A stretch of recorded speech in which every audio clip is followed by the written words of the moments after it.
Hello everybody, my name is Richard here, and I'm bringing you Nuketown 2025 Black Ops 2. We got 7 minutes to do this, so I'm just going to get this gameplay started with MP7, with MMS, trophy systems, bunch of perks, score streaks. I wreck and deck everybody into the team with the help of my teammates, and let's just leave it at that. So one of the big things that I saw yesterday was two videos that explained and argued more of the same thing, which is that the video game industry might be in a crisis. It might be in a crisis because they gave this perfect example of Tomb Raider, because the video game industry is now at a point where studios are getting shut down because games are not being profitable enough. And one big example recently is Tomb Raider. At least that's what Square Enix, the publisher, kind of is saying, that it did not cover the cost, it was not worth it, or whatever else they said. So Tomb Raider sold 3.4 million units, and that generated $204 million. Now that's a pretty good thing. That's an insane amount of money. But for a publisher, a big publisher, to create one game, it's not a great deal when you compare it. Because I have the little stats right here. A AAA game, which such as Tomb Raider and Gears of War and God of War and Call of Duty and all these things, can be usually costly and be around 4 million to 100 million per game. To make one game, that's the cost in between. And that is not all those $60 that you use to buy games. $60, that does not go straight to the developer or the publisher. That gets split a lot. That gets split between the retailer, the people who ship it out. Maybe it's also the retailer that ships it out. Who knows? It depends on the economy and the prices in international places in other countries. It just all depends so much, and it gets split up between so many people. Licensing, again, retailing, as I said, the publisher, the developer. It needs to generate an insane amount of dough. They need to sell an insane amount of games to be able to just generate this.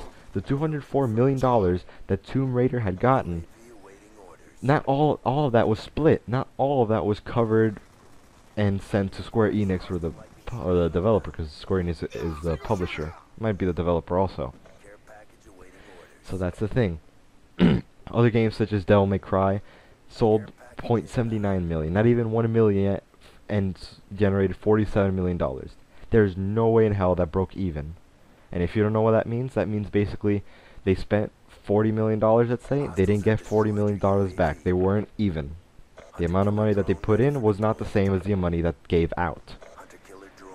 That is the way it is.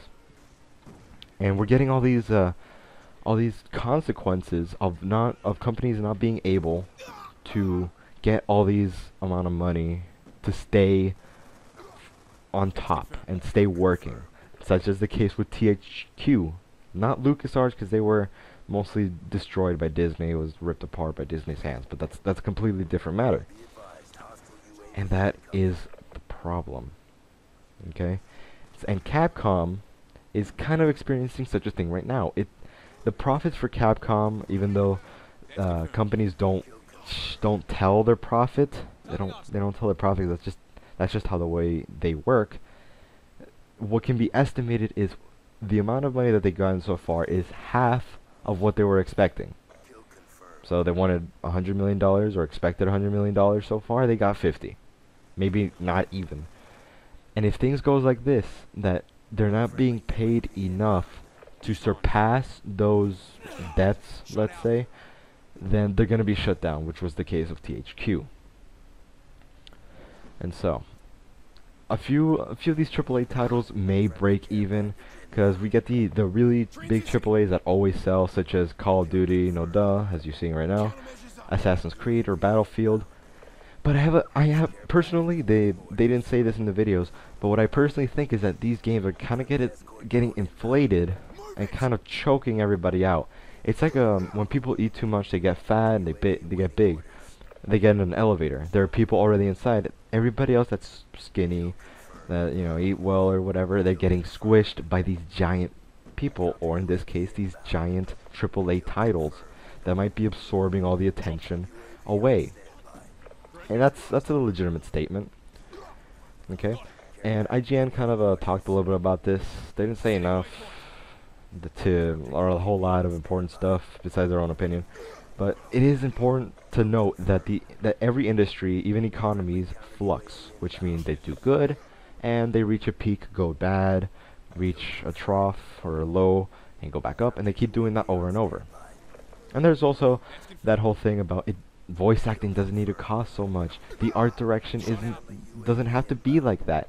That is kind of like the mentality that Colin, I forgot his last name unfortunately, from IGN, he was kind of giving out with his own little fact sheet. And it doesn't need to cost so much, which will save them money while making the game. One good example is indie games. Indie games, well, depending on the game you're talking about, it does not cost so much. I don't know how much Minecraft costed, but I'm pretty damn sure the cost is already like done. Like the amount of money that Notch had to give in is blown out like sevenfold. Nobody, it's generated about $40 million, and I'm pretty sure it did not need $40 million to start. Okay. Now there's that argument that the companies and the developers and the publishers need to lower it by sacrificing a few things here and there, such again as the art direction or voice acting or whatever. There's another thing that hopefully does not have to end that way, which means that games might have to cost just a little bit higher. Instead of paying $60 for a PS3 or Xbox game, you're gonna have to pay $70. Instead of $50 for a Wii U game, it's gonna be 60, maybe 65. Who knows? But that's the other end of the coin. The other side of the coin, I mean. And we might need to be prepared for that, because if not, we just might get stuck with the bill, which is part of the result. So thank you guys so much for watching and listening in. Tell me what you think in the comments. Do you think we're in a crisis? I don't think so. 34 and 8, that's pretty good. See you all later. Peace out.